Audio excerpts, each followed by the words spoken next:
Hi, it's another late video. How are you? I'm cold, that's why I'm talking fast. I been staying up a lot. Um, Jahi McMath is the 13-year-old girl who is currently on life support due to a mishap at Children's Hospital in Oakland, California. So I've been supporting their Facebook page. I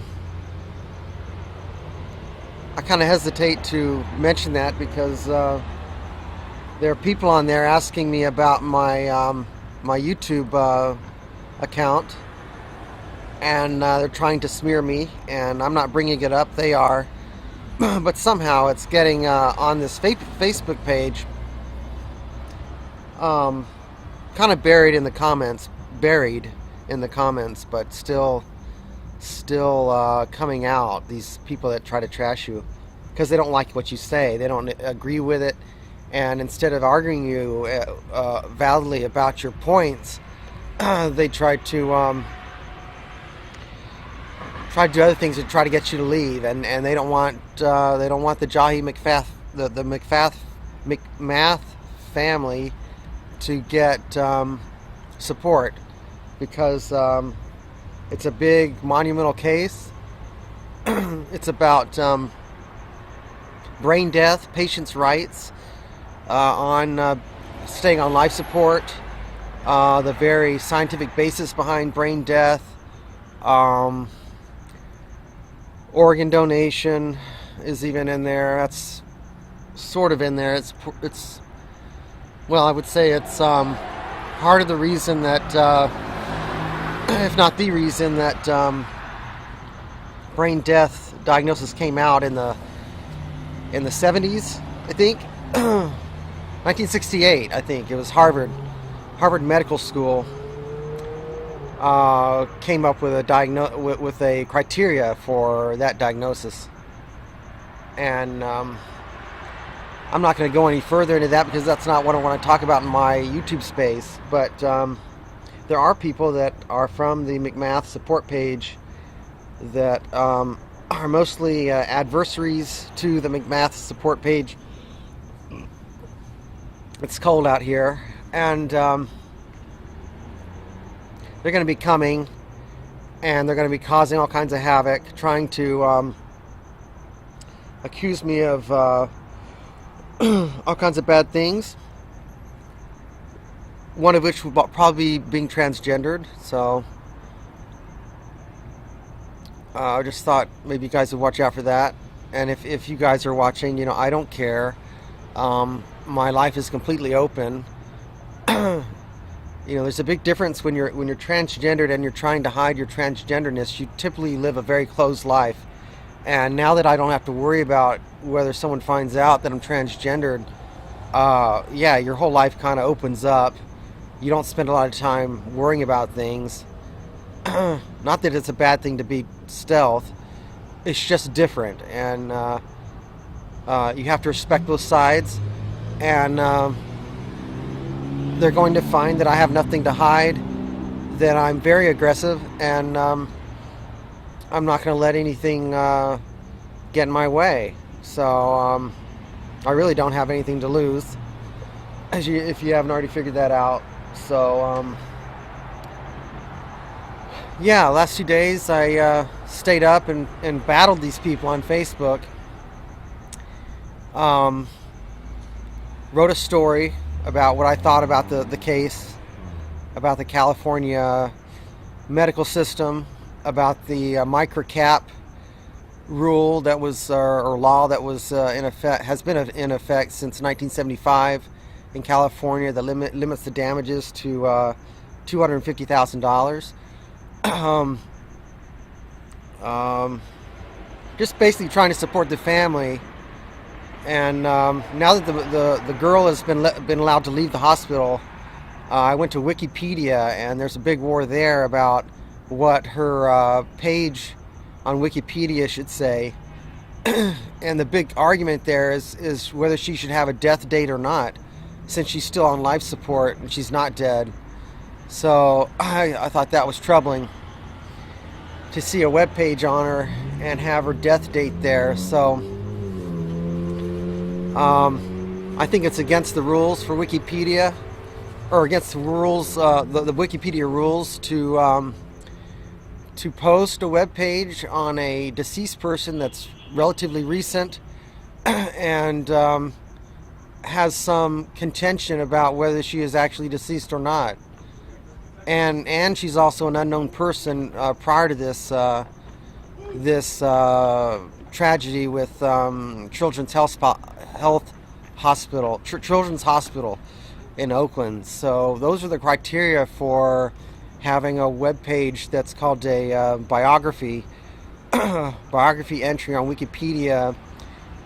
Can be approved for deletion if those circumstances are continuing or exist. So those circumstances exist, and they shouldn't have a page up on her until she dies, not while she's on life support. What else am I going to say? I don't know how much time I have. It's late at night. I'm very tired. I've been staying up at night and battling these people on Facebook, and then going to bed at 8 o'clock in the morning and waking up at 3 and then doing it again. So I'm not going to do that anymore. I do have a job interview next week, 2 of them. One for a company I used to work for, and one for a company I haven't worked for. I probably shouldn't say that. I'm very paranoid about people calling up these companies and telling them not to hire this crazy person. I'm not crazy, mind you. I don't think I am. But you know what I mean. People want to call me crazy because of my case that I'm proposing on my website, my unprecedented medical case, and people are going to accuse me of things like being crazy. So if I say I'm crazy, then I'm just, every now and then I'm letting them have what they want, and it's just a form of joking, kidding kind of thing. I don't really mean I'm crazy. So I am a little bit off the wall. I have to be, because it's not that I'm off the wall, it's just that I'm different.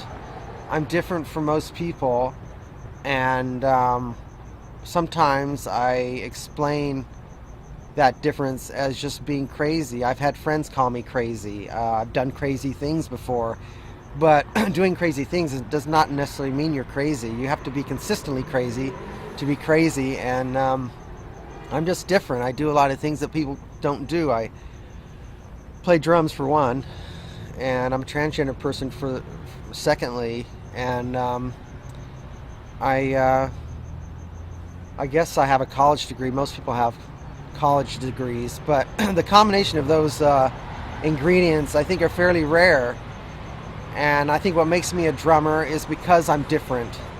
And I look at people playing the drums, and I see myself playing the drums, and I see a totally different person playing the drums. So part of me thinks that the reason I play the drums is because I'm different, not that I'm different because of the drums, although they kind of feed off each other, if you know what I mean. Do you know what I mean, Jelly Bean? Okay, I'm losing my voice. Well, what I wanted to say is, I don't know why I'm talking a little bit different. I feel different. I think it's because it's late at night. I'm in a really cool spot. There's virtually no one that's going to bother me here, but there's plenty of people around. Plenty of really cool people, young kids, and they just don't care if someone's sitting down talking to a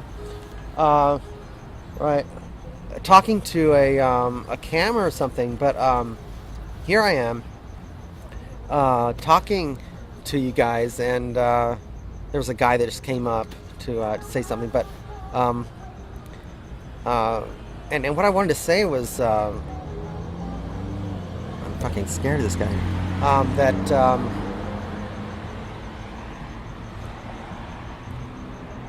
Yeah. What I was going to say was that Dr. Suporn, who I think is a great surgeon, um, but maybe should not be practicing medicine. Um, he, besides myself, or possibly just he, is the one that absolutely knows what's going on with me, because he knows what he injected into me.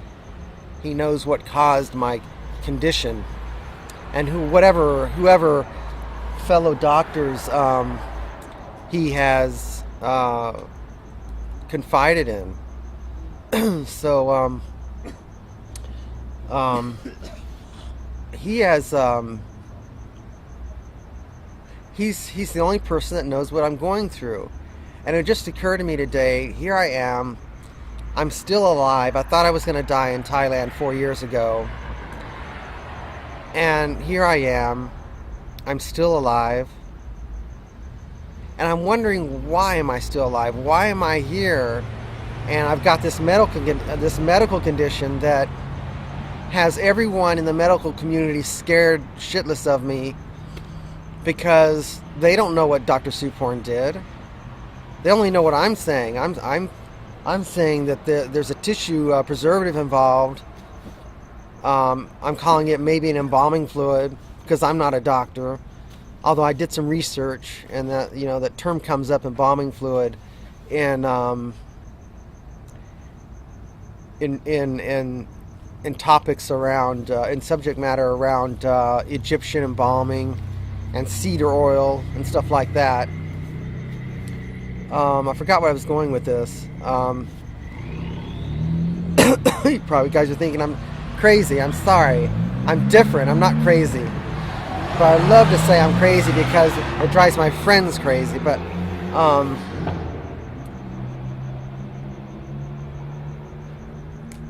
so all these doctors are scared shitless of me. And I'm sitting here in the middle of this, between the doctors in the US and any other doctors in the world that don't want to get involved. Thinking, is this all part of Dr. Suporn's plan? Is this some sort of retribution against the world?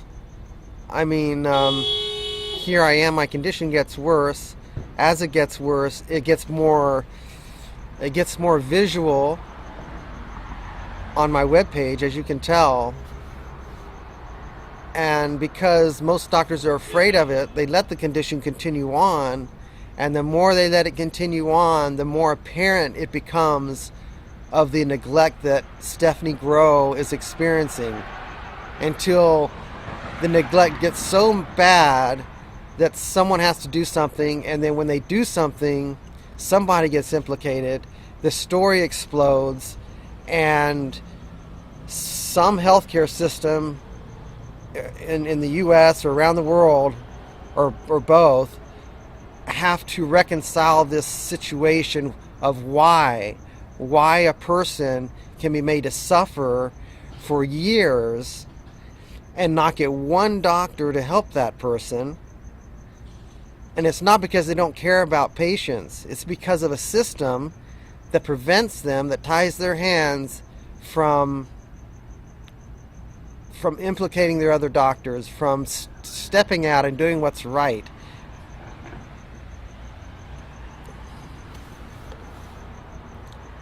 And so that's where this is going. That's where I feel this is going. I feel that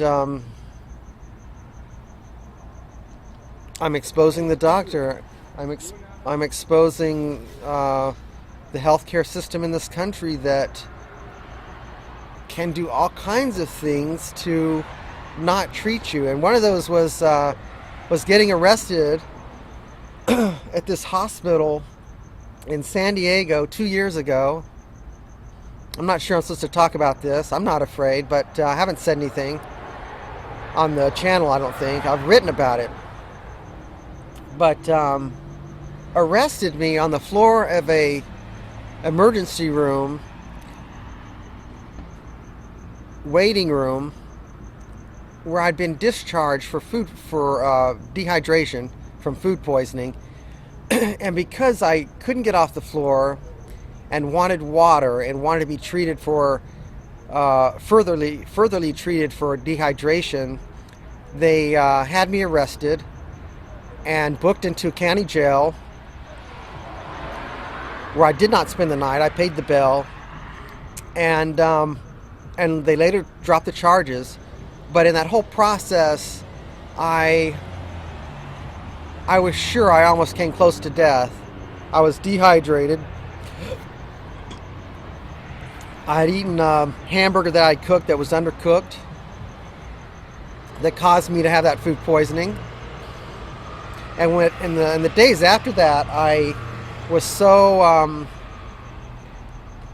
scared to step in that hospital again, and I was thinking about that experience, and it just occurred to me the reason why they had me arrested is because I'd been there 4 times before about my groin issue, and they were getting very upset with me. And this one day when I had food poisoning, and I went in there for a food poisoning issue via ambulance, they decided to scare the shit out of me so that I would never come back and further this malpractice case that was brewing. So if you don't think I'm crazy now, you're going to have to think I'm crazy now, not because I'm crazy, but because there's some unprecedented things that I'm experiencing. I'm very different from the normal person, and I'm not crazy. I'm much different. My life experiences are much different from the average person right now today. So I survived that encounter. I survived Thailand, and now right now I'm not seeing a doctor. I'm publicizing my case, and I'm looking for somebody who might want to go with me to the doctor. Somewhere here in Los Angeles. So just so you know, I live in Los Angeles. Los Angeles is big enough that I feel comfortable in saying that, and I do fear Dr. Soup Porn. I fear his post-op following, and someone coming out and shutting me up because this is such a big case. So who knows what's going to happen, but I don't know if I should publish this video. I feel like I've said all kinds of crazy things. That guy that was over here looked very shady, and it's 1:30 in the morning. Plenty of people around, but this guy looked very shady, and wow. That's probably the reason why I kept talking. So this is about 30 minutes, I think, and I will let you go. Will I? Will I let you go? Do you feel lucky, punk? Oh, do ya?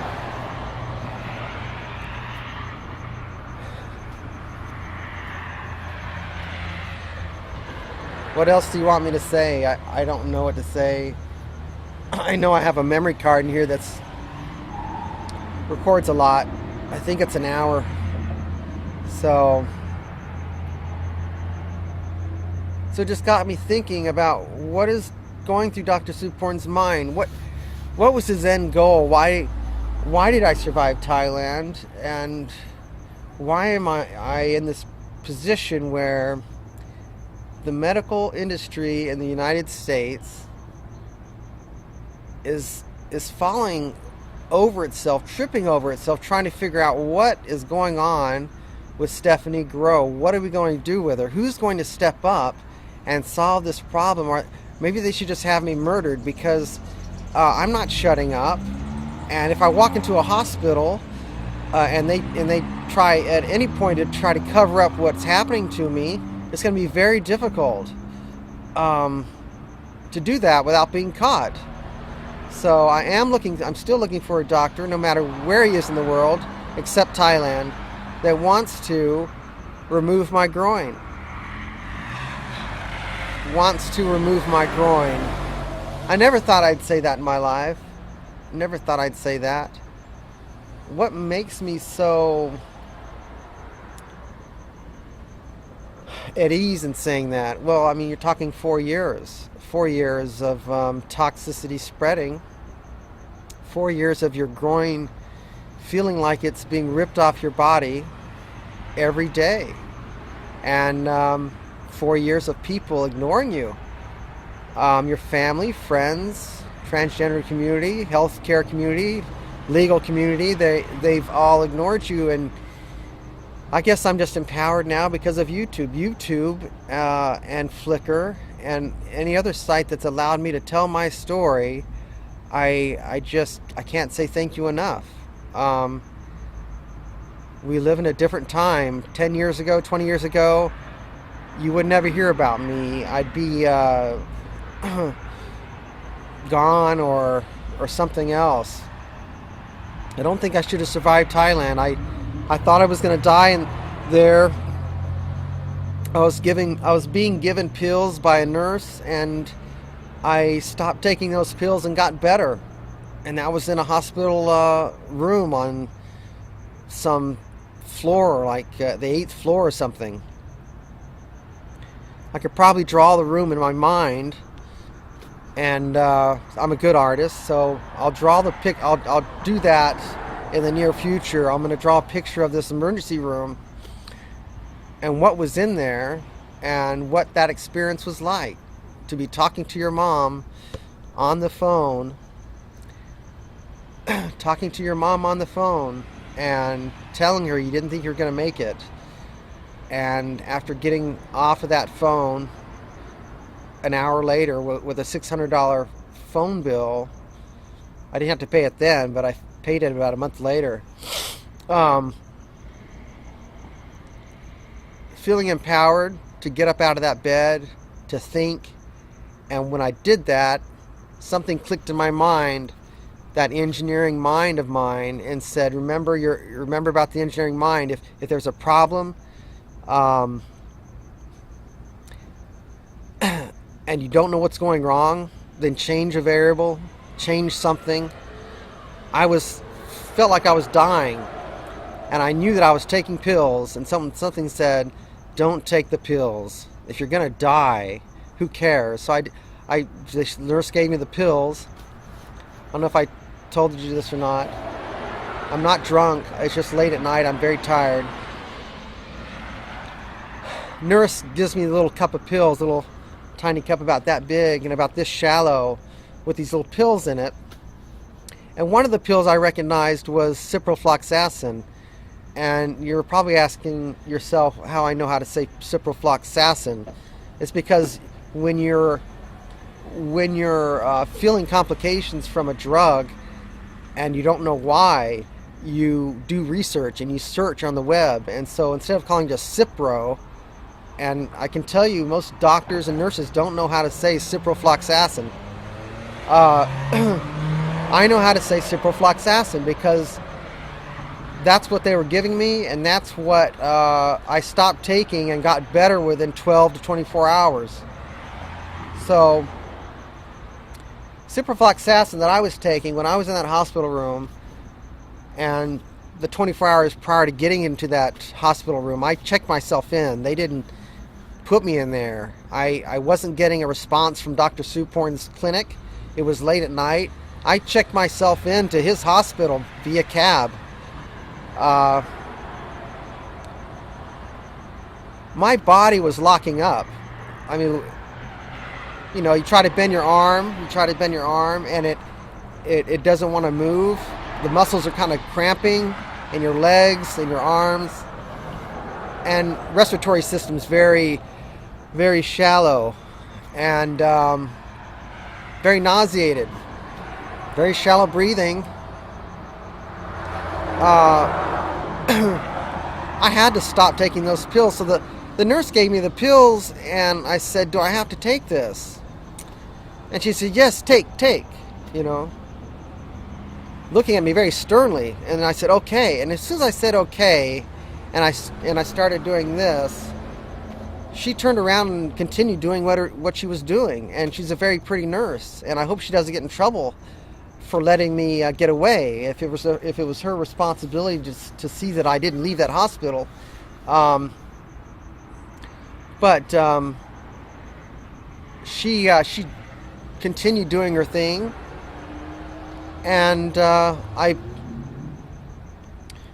put the pills in my mouth, put them under my tongue immediately, grabbed the cup that was on the cart, and drank a little bit of it,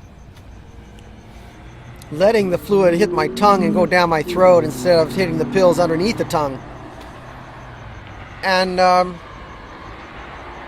maybe I managed to say something to her with my tongue still down. She didn't check underneath it or anything. She left, and I'm sitting here in my bed with this camera in the room, security cameras facing towards me, and I'm thinking to myself, I'm not in America. I can't just choose not to take medicine. I'm in another country fighting for my life, and I don't know what their rules are. I don't want them to force me to have to take this medicine if they find out I'm not taking it. And no one knows about this story until now that I'm telling you, but these are some of the things that are quite unbelievable that I wouldn't have said prior to putting together the evidence of my case. But now that I've put the evidence out there, my case and the proof, I can go ahead and describe how do you get your groin embalmed in Thailand and survive.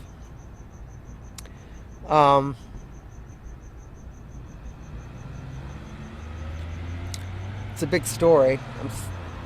I don't even know how to say that without laughing, but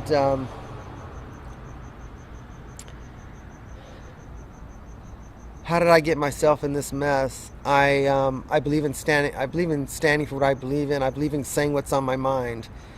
And I was an outcast in the transgender community for speaking my mind about nature versus nurture, about the cause of transsexuality. Even though I may not have necessarily believed what I espoused, I may have been more investigating. But in any event, I said things that pissed people off. And I'm sorry it pissed you off, but I'm not sorry I said those things. I stood up for myself. I left when they didn't want me around, and I think I just pissed a lot of people off. They didn't want somebody that they couldn't control. And so many people on those boards were saying the same thing. No one was saying anything new. There was no real discussions going on that I found of any value. Everyone was agreeing with each other, and it was a very boring existence, and it was very good to get out of there. But in any event, I think I pissed a lot of people off, and I forgot where I was going with this. I know I'm still recording, but so I'm in this hospital.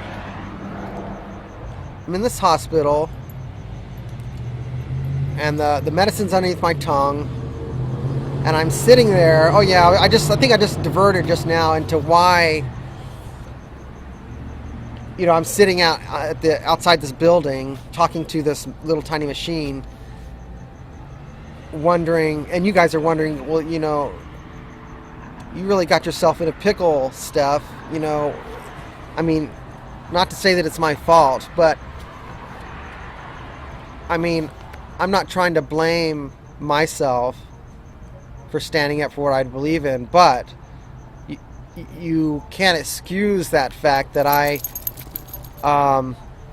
did certain things to make Dr. Super want to hurt me, make the transgender community not worry about whether I was hurt in the first place, not even care, and maybe even believe that they can get away with it. But that was just a diversion, because it just hit me, here we are, we're trying to be honest, and and that's a thought that gets into my mind. I'm doing these videos every day, and they're quite challenging. And I'm sure some of you are enjoying it. This exercise. Sometimes life is an exercise, and you have to believe that somebody will come along and end the exercise. In other words, either kill you, or I don't want to be killed, but and killing me would end the exercise, but help you in solving your medical problem, which would end the exercise. But this exercise is how does a transgender person who's isolated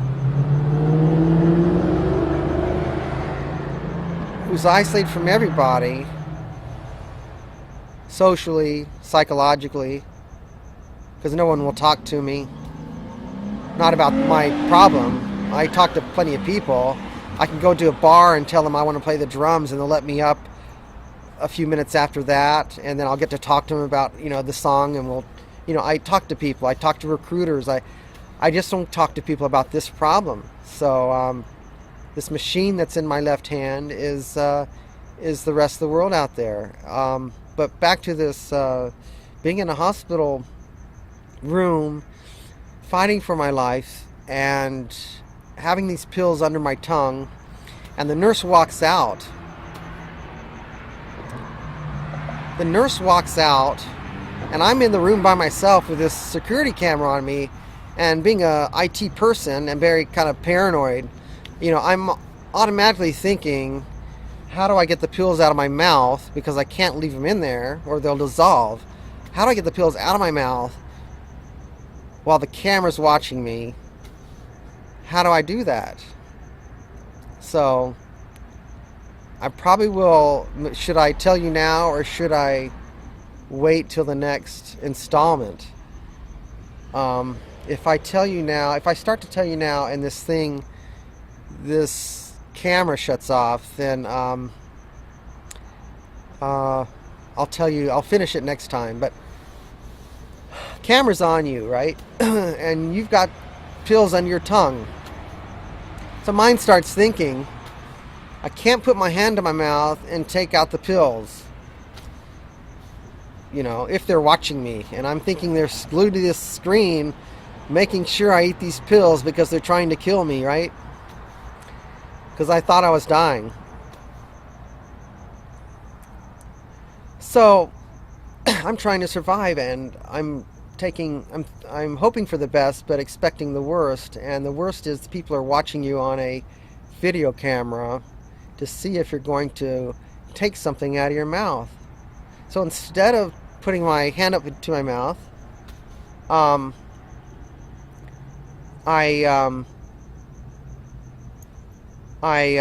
instead of putting my hand to my mouth, I grab this little carton, the little square carton. The little juice cartons and milk cartons are kind of square with that little straw sticking through the top. I pick up this carton, I take the straw out, and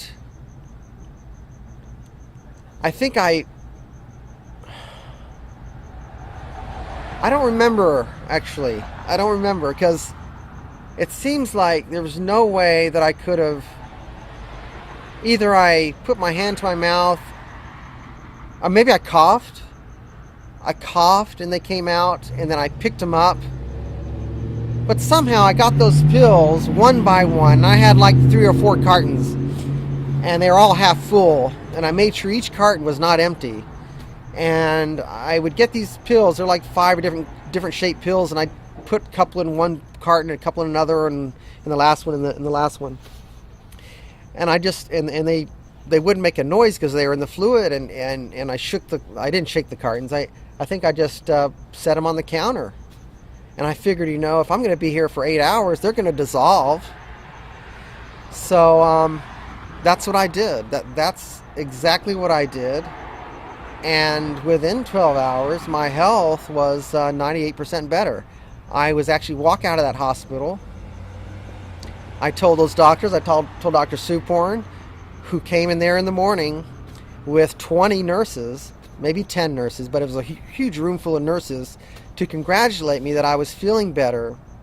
and that I was leaving the hospital. And that was the scariest part, because I was scared to hell and back from these people that were trying to kill me.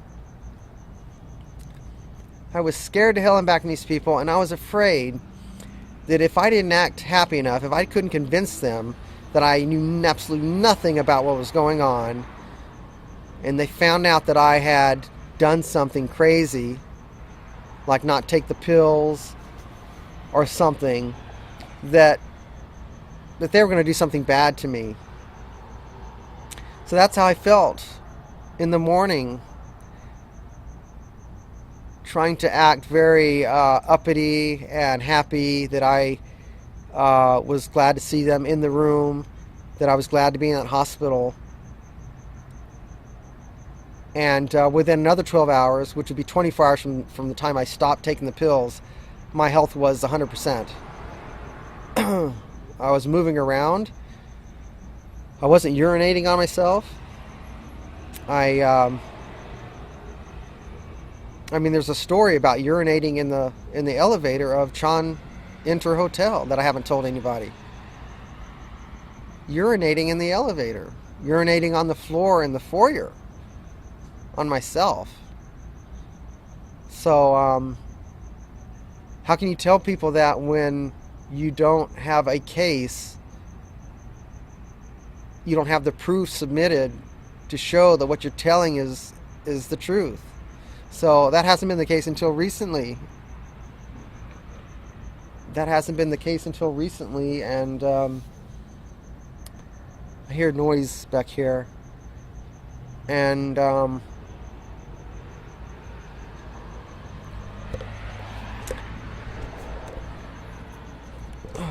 this is a long video, I'm sorry. My hand's getting tired.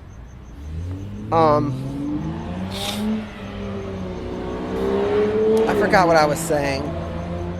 There's some noise in the back of the building, but that's how I felt in that room. And then that was a Friday, and Dr. Supran was asking me. I checked myself in on Thursday night, so Friday morning, Dr. Supran is telling me that I'm going to get a vaginal canal exam when I leave the hospital and come back to his clinic. So I'm at Ekchal Hospital, Ekchen, or Ekchal, Aikchol, and Friday morning, these people come in, and I'm acting all happy and everything, feeling very terrible, very scared, wishing I was getting out of there. And so the time comes when, I don't know what time it is, maybe it's 5 p.m. I know I had to wait around for a while, but we eventually get driven from the hospital to the clinic. And that was a very difficult ride. I felt very nauseated, kind of like hot flashes coming over me, trying to act very cool, like I didn't know what was going on. And that was a very difficult ride. But that's when I left that hospital Friday morning, or Friday afternoon, and I think around Friday at 3 or 5 p.m. I was given a vaginal canal exam, which was another story experience of staying in Thailand, and I'll have to go into that next time. But that's what happened in that hospital, and I can visualize this hospital room in my mind, and I'm pretty sure if I can't do it, my sister can. My sister's an artist and cares for me deeply. I'm going to draw a picture of this hospital room. I'm going to draw a picture of it from the bed's perspective, and maybe from the other side of the room perspective, so that you guys can see what this room is, what it was for me. Very small room with a telephone, a bed, a counter with a cereal box with a webcam in it. And I don't know if it was wireless or not, but it was a webcam, and the hole in that cereal box was cut out, not with a knife, but with someone tearing a hole in it. So it's like a rice box, actually, not a cereal box, but a small rice rice-a-roni, maybe rice box, maybe 3 inches by 6 inches tall by an inch deep, something like that, maybe a couple inches deep. Okay, so that's getting a little bit beyond what the video is supposed to be, and I was supposed to let you guys go long ago, so I'm sorry about that, and I'm gonna let you go now. This is my story. This is Stephanie Grow. Thanks for watching. Bye.